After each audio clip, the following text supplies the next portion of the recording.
Sziasztok! Üdvözlök mindenkit itt a Klasszik Kaszni legújabb adásában. Én Bálint vagyok, és ő itt Pöfi.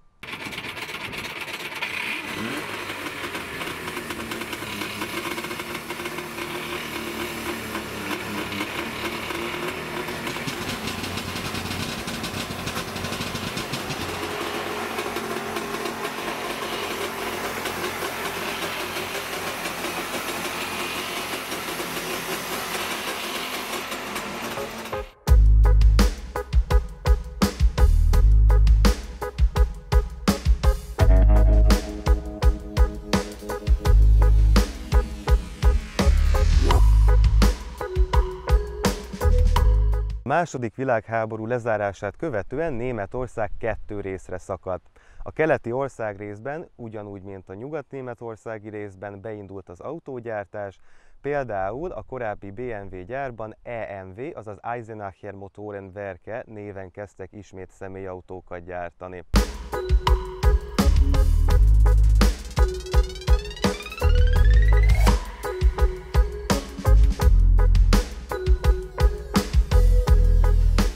A keletnémetek nem vásárolták meg a BMW gyártási jogait, ezért az NDK perbe keveredett az NSK-val és a BMW-vel. Ennek eredményeképp a céget Wartburgra nevezték át, és 1956-ban az EMW 309-es utódjaként mutatkozott be a púpos Wartburg, azaz a 311-es és 312-es széria.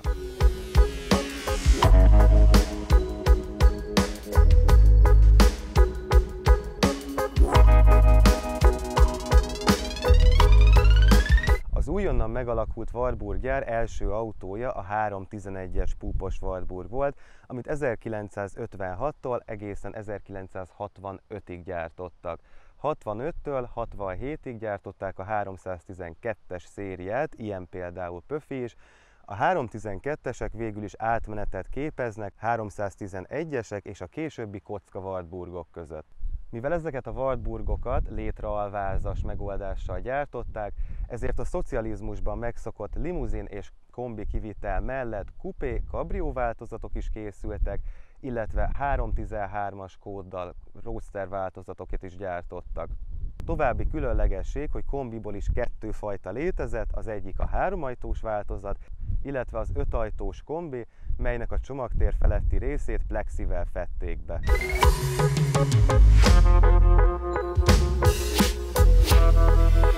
Annak ellenére, hogy ez a Wartburg kifejezetten szocialista tervezésű autó, megjelenésében több olyan dizájnelemet is tartalmaz, ami a korabeli amerikai trendeket tükrözte. Ez nem kifejezetten szocialista találmány, Nyugat-Európában is alkalmaztak amerikai dizájnelemeket, mint például a brit Humberek. Ezen a Wartburgon megfigyelhető például ez a csőrös index, ami egy rakéta megjelenését utánozza. Ezeket akkor Amerikában Dagmar lámpáknak nevezték, mivel rakétákat és űrjárműveket utánoztak. Ezen kívül kéttónusú festést kapott, mely a díszlécekkel kifejezetten dinamikus megjelenést nyújt az autónak. Ez is Amerikában az 50-es években számított nagyon trendinek. Ehhez hátsó uszonyok párosulnak, illetve további amerikai 50-es évekbeli jellegzetesség, hogy a lökhárítót és a rendszámtábla tartót egy egységben rakták föl. További, illetve ez már inkább 40-es évekbeli amerikai elem, a hátsó ajtóra elhelyezett kőfelverődésvédő.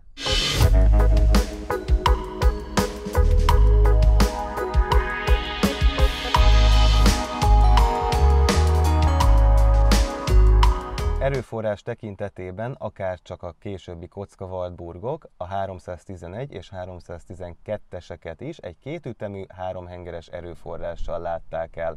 A korai modellek 901 köbcentisek voltak, majd 62-től már 992 köbcentis motorral gyártották őket. Az 56-os és 57-es modellévben készült változatokat még egy 3-sebességes kézi kormányváltóval szerelték, ám onnantól kezdve 67-ig már egy 4-sebességes manuálissal gyártották őket. Ahogy eddigi videóinkban, ma is megszólítjuk az autó tulajdonosát, úgyhogy át is adom a szót Kreis Irénnek.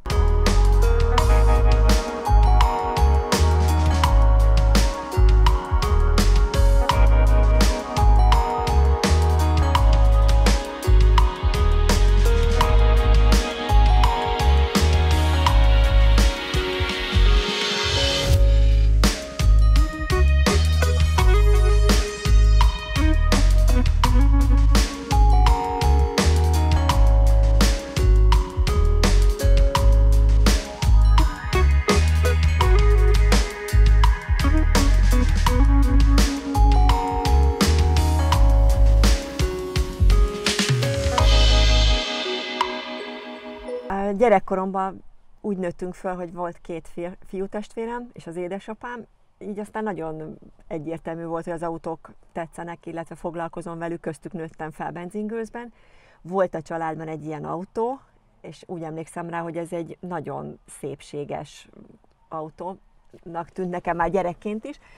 Aztán később felnőttként megfogalmazott, hogy jó lenne egy velem egyidős ilyen típusú autót beszerezni, és milyen jó lenne vele menni az utakon, újra előszedni, biztos, hogy apukám is örülne neki, vajon mit szólna hozzá, és addig játszottam ezzel a gondolattal, amíg elkezdtem keresni. Eleinte csak olyan kíváncsiságból, kifejezetten Warburgot kerestem, kifejezetten ezt a 311-312-est. Azt, hogy nagykerekű vagy kiskerekű, akkor még nem volt számomra döntő a dologban, de ezt a kasznit szerettem volna. Hát majdnem 10 évig kerestem az országnak, minden pontját bejártuk, mindenhol találtam egyet-egyet, csak sajnos nem voltak túl jó alapok a felújításhoz, nagyon sokat rontottak rajta az állítólagos felújításokkal, meg javítgatásokkal, nagyon rossz állapotúakat sikerült csak találni. Aztán egyszer hirtelen rám talált a szerencse, Kiskunhalasról jelezték, hogy van ott egy Warburg, ami ugyan évek óta áll egy elhagyatott fészerben, eladóvá válik a család részéről, nézzem meg. És amikor lementünk, elvittek valamilyen jó messzire a pusztába, ott volt egy ilyen telep, aminek egy fészer volt az egyik sarkában, és sose fogom elfelejteni azt a pillanatot, amikor kinyitották a fészerajtót, és a popsia volt kifelé, csak azt láttam meg először, és nekem ez kell. Ez annyira gömbölyű, annyira hát gyönyörű. Tehát aki azt látja, ezt az autót, a legrosszabb szándékkal sem tudja rá azt mondani, hogy csúnya lenne a kasznia. Beleültünk, és beindult. És onnantól kezdve szerelem volt, hogy nekem ez az autó kelleni fog. Hát aztán elkezdődött egy ilyen fél évig tartó árkérdés, hogy most mégiscsak nem adjuk el, mert látták rajtam, hogy mennyire örülök neki sajnos. És akkor eladjuk, nem adjuk, aztán végül is úgy döntöttek, hogy mégiscsak eladják, és akkor hozzánk érkezett Pöfi. Úgyhogy így jött ő a családba. Az biztos volt, hogy szeretném megcsináltatni olyan állapotúra, hogy lehessen használni, és esetleg kiállításokra elvinni, megmutatni mindenkinek, hogy ő mennyire szépséges. Apukámnak rettentesen tetszett, tehát ő nagyon-nagyon támogatott benne, sajnos megbetegedett időközben, tehát ő nem tudott részt venni a felújításban, de nagyon sok tanáccsal, illetve amikor már elkeseredtem, hogy valami hiányzik, és nem úgy megy a felújítás, akkor mindig bíztatott, hogy de fog ez menni, ez nem annyira komplikált dolog, meg fogod te ezt oldani nőként is. Sikerült találnom egy nagyon kedves, lelkes felújító úriembert, aki vállalta, hogy segít ebben, illetve ő végzi a felújítást, én meg csak az alkatrész beszerzésekben, illetve a kooperációban, mikor hova visszük fényezésre vagy homokfújásra. Egy jó 1,5 éves folyamat volt, teljesen szét lett szedve az autó, apró pici csavarokra lerakva a földre, ezt úgy kell elképzelni, lefotózva, dokumentálva minden egyes munkafázist, folyamatot, és akkor el lettek víve az alkatrészek homokfújásra, festésre, majd fényezésre, lakatolásra, előbb lakatolásra, aztán fényezésre, úgyhogy a kárpitozásra minden munkafolyamatot kézben tartva, felügyelve végeztek el az autón. Volt egy-két alkatrész, ami gondot okozott, többek között a kipufogó, ugye hát ő alul van és eléggé vacak állapotban volt. Biztos volt, hogy menthetetlen, nem lehet megcsinálni, úgyhogy kellene egy új. Voltak rá jelentkezők, hogy akkor utángyártottat megcsinálnak, csak arra gondoltam, hogy azokban a folytás meg nem úgy lesz összerakva, nem lesz meg az igazán Warburg hangja, amitől felkapják az emberek a fejüket, hogy aha, hallom, ez egy kétütemű, ennek úgy szól. És akkor jött be ez az Eisenach vonal, hogy ott van egy idősebb bácsi, akivel sikerült felvenni a kapcsolatot, és neki volt szó szerint lezsírozva, zsírpapírban még egy komplett. És nevetni fogtok, pont ugyanannyiba került, mint hogyha itt után gyártottuk volna. Úgyhogy abszolút szerencsém volt ebben a tekintetben, sőt ő segített a gumikédereket beszerezni, mert hát ugye azok is előregeszenek egy idő után, nem tesz nekik jót a nap, meg a fagy, meg ilyenek. Úgyhogy azt is onnan sikerült beszerezni. Úgyhogy igazából ez az OT-s társadalom egy kicsit zárt világ. és amikor megtudták, hogy felújítok egy ilyen autót, főleg, hogy nőből vagyok, és így újítok fel egy autót, nagyon sokan segítettek, ajánlottak fel kis kütyüket, kis alkatrészeket hozzá, úgyhogy végül is összeállt. Az már az elején biztos volt számomra, hogy ha már hozzákezdek és szétszedem és újra összerakom, akkor nem elég, hogy OT-s legyen az autó, hanem legyen FIVA minősített, ez nemzetközi minősítést jelent, ami sokkal nagyobb követelményrendszer támaszt az autó elé, de úgy voltam vele, hogy Pöfi és én meg fogjuk ezt ugrani, és nekem egy FIVA minősített autó kell. És sikerült. Elsőre revizsgázott, úgyhogy borzasztóan büszke voltam rá. Azóta a családunk tagja. Amikor hazavittem, akkor a kisebbik lányom meghallva a hangját felkiáltott, hogy hát ez pöfög. Úgyhogy a Pöfi név az rajta is maradt, úgyhogy ma már, ha beszélgetsz OT-sokkal, és szóba kerül, van egy fekete-fehér Warburg, akkor mindenki mondja, igen, a Pöfi. Tehát már mindenki így ismeri őt. Lehet, hogy ez egy kicsit szentimentálisnak hangzik, de ő családtag. Amikor őt megtaláltam abban a bizonyos fészerben, szürke volt, úgynevezett egérszürke színe volt, ami egy teljesen egyszínű volt. Hát nem volt már szép a fényezése sem, fényezésnek már nem is annyira nevezhetjük, a kopottsága. Én tudtam, hogy valami nagyon elegánsat szeretnék, tehát hogy ami szép, ami különleges belőle, és akkor nézegettem fotókat, a fekete-fehér az mindig is egyfajta ünnepélyes, elegáns külsőt kölcsönöz embereknek is, meg azt gondolom a járműveknek is. Hát így lett ő kétszínű autó, vagy hát két színű fényezése, és ez az osztott fémcsík, ez pedig borzasztóan jól áll neki, azt gondolom.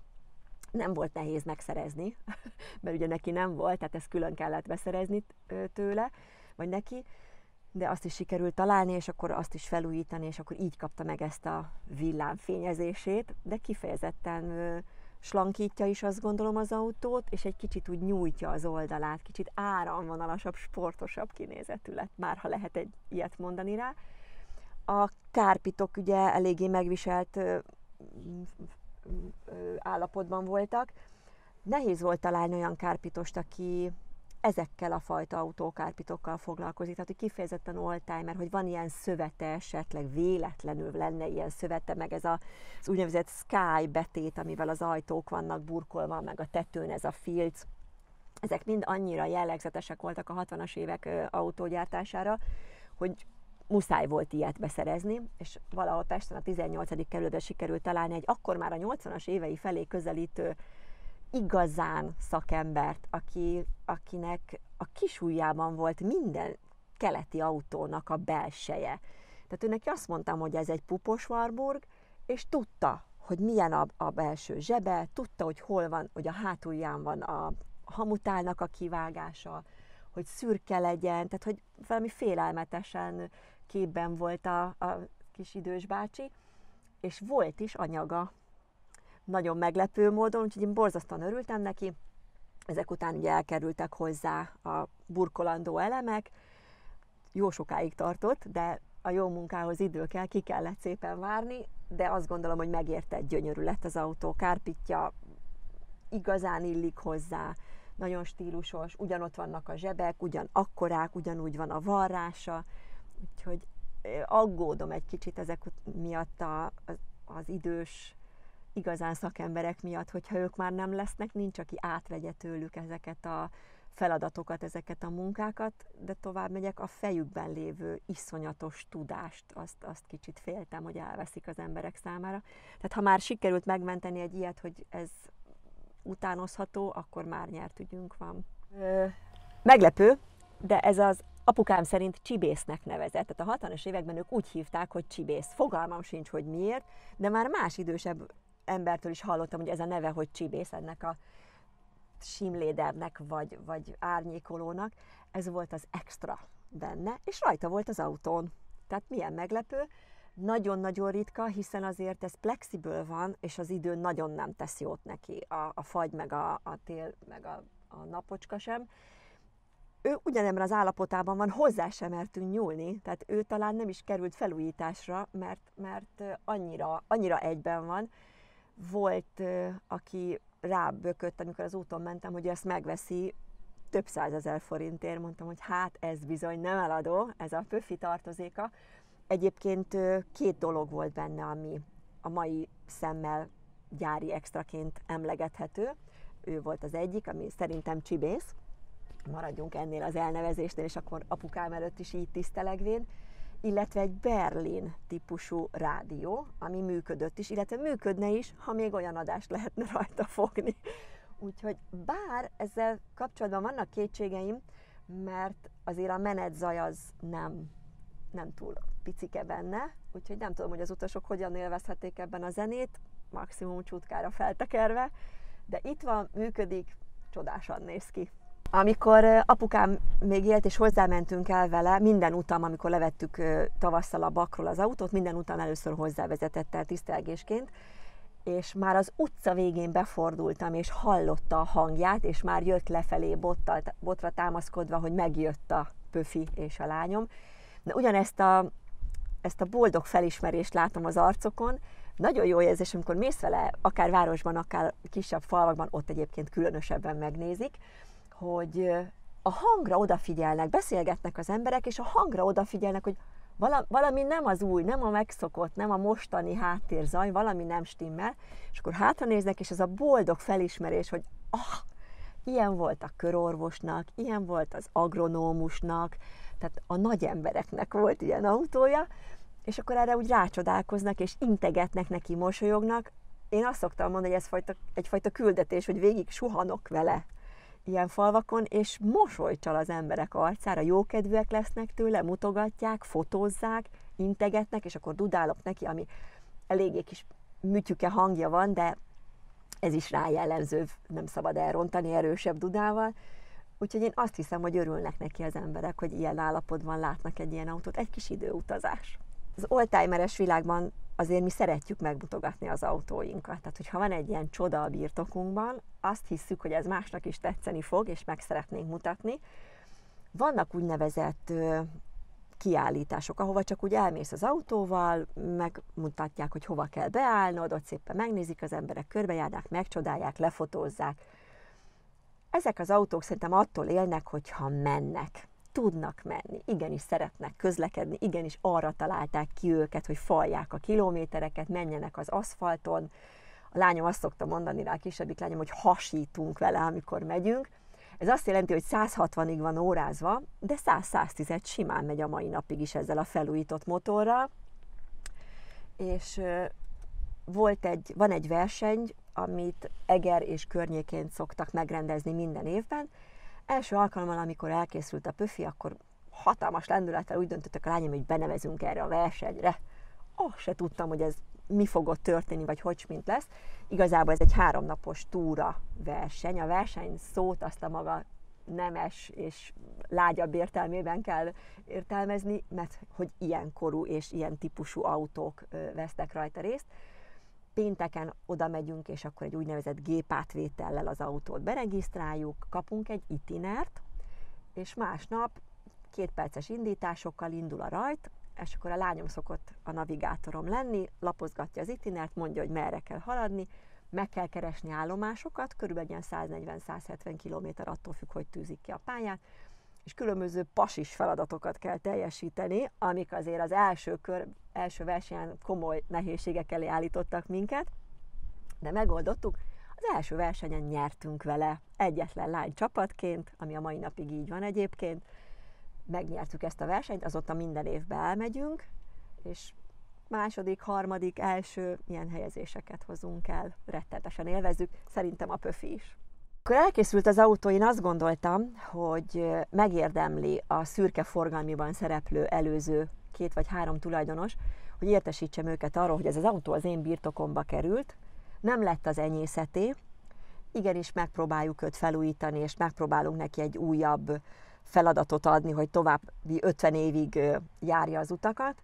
Írtam mindenkinek egy levelet. Egyetlen egy előző tulajdonos válaszolt vissza, egy néni, aki leírta nekem, hogy igen, az ő tulajdonukban volt ez az autó, de nagyon-nagyon szerették, 2 gyerekük volt, és velük együtt jártak kirándulni. Kiskunhalason volt egyébként ez a család, és nagyon szerették az autót. Sajnos a férje már időközben meghalt, tehát nem érte meg, hogy ez az autó ilyen állapotba kerülhessen. De amikor elkészült az autó, kell egy próbaút, mégiscsak le kell tesztelni, hogy merre megyünk vele, akkor lementünk vele Kishalasra, a szerelő és én, és visszavittük, megmutattuk az autót. Hát a néni az hozzá sem mert nyúlni, nem mert beülni. Annyira meg volt lepődve, hogy ilyen állapotban van az autó, és elsírta magát, és csak annyit mondott, hogy hazafelé, ha jövünk, a temető előtt dudáljunk, mert biztos, hogy fogja látni a férje is, és akkor lenéz rá, és tetszeni fog neki. Onnan hazafelé volt egy érdekes történet, ha ezt el lehet mesélni. Nem igazán sikerült még akkor az első körben jól összerakni a hűtőrendszerét az autónak. Még, hát azért ő 3 hengeres, 2 ütemű motor, és eléggé melegedésre hajlamos. Én is lehet, hogy egy kicsit túlhajtottam, megnézvén, hogy mit tud az autó, úgyhogy felforrt a víz rendesen, kicsit zajos lett. Hát az első cukrászdán megálltunk, és én berontottam az ajtón, hogy ide nekem jeget. Kérdezte a kishölgy, hogy mennyit, mondtam, hogy hát amennyi van, mert az nekem mind kelleni fog, és akkor vödörben hordtuk ki a jeget, és borítottuk rá a szegény autóra, hogy egy kicsit visszahűtsük, hogy hazáig el tudjunk vele jönni. Na ez azóta nem fordult elő, sikerült meggyógyítani ezt a kis rendszert. Ezzel az autóval ugye járunk, használjuk, a családom nagyon-nagyon szereti, hogy autós moziba elmegyünk vele, vagy ilyen rendezvényekre, vagy csak úgy kirándulni egy kicsit. Szóba került a családunkban az is, hogy mi nem fogjuk eladni ezt az autót. Tehát amíg én élek, amíg én tudok vezetni, addig biztos, hogy megmarad. Sőt, úgy néz ki, hogy a kisebbik lányom nagyon-nagyon érdeklődik iránta, és boldogan meg fogja tartani ő is, úgyhogy a Pöfinek jó sorsa lesz, azt hiszem, a családunkban a jövőben is. A faramúci helyzet alakult a családunkban, mert a nagyobbik lányom kint él most már több mint 10 éve Majorkán, Spanyolországba, és a kicsi is, ahogy lediplomázik, követni fogja őt, én pedig anyuka lévén megyek utánuk. A napokban folytattunk egy beszélgetést, és még nekem is összeszorult tőle a torkom a lányaimmal, hogy mi legyen ezzel a gyönyörű gépjárművel, visszük vagy sem. Nem volt kérdés. Egyértelműen megszavaztuk, hogy az autó jön, trélerre rakjuk, kiköltözik velünk Majorkára, és ott fogjuk használni a továbbiakban. Sőt, már kaptam is onnan egy-két érdekes levelet, van kint magyar kolónia, és már írtak is, hogy e-mailen, hogy várják a Pöfit, rettetesen kíváncsiak rá, szeretnének vele esküvőre menni, keresztelőre, vagy csak úgy kirándulni. Úgyhogy Pöfi köszöni, jól érzi magát, nagyon szeret nálunk lenni, megtalálható még az utakon, szinte mindig, amikor jó idő van, mert hogy esőben nem hozzuk ki, de Majorkán nagyon keveset esik az eső, úgyhogy az neki kifejezetten jó hely lesz.